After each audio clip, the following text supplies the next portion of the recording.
The long wait for Watch Dogs is finally nearing its close.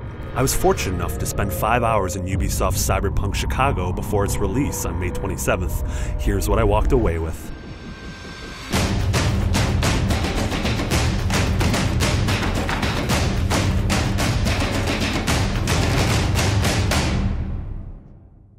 Watch Dogs' opening mission is a fantastic introduction to Aiden Pierce, the connected world of Chicago, and the kind of power the player will have throughout the game.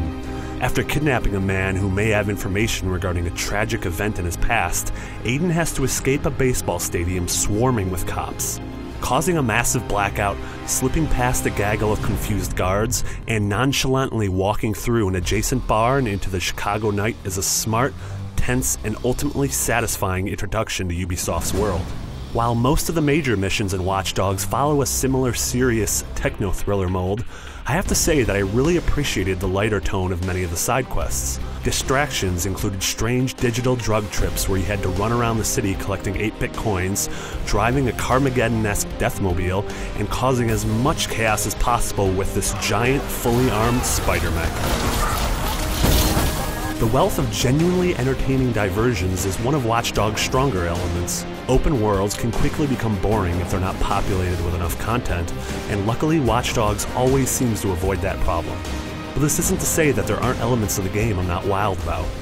Despite being genuinely interested in the story of Aiden Pierce's revenge, I'm getting a bit tired of the generic mission structure that hasn't seemed to evolve all that much since Grand Theft Auto 3.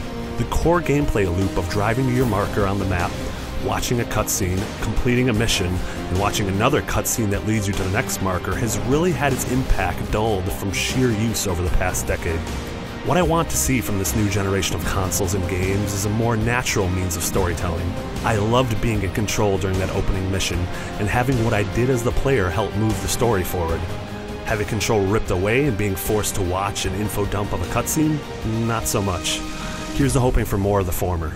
Despite that caveat, my time with Watch Dogs definitely reinforced why I'm excited for the game. Its take on Chicago still resonates heavily with my Midwestern heart. The freedom to tackle missions as an invisible cyber ninja, machine gun-toting madman, or anything in between adds a great dose of player agency. And the mere act of profiling NPCs and getting tiny chunks of their backstory helps the world convey a genuine sense of density missing from many open-world games.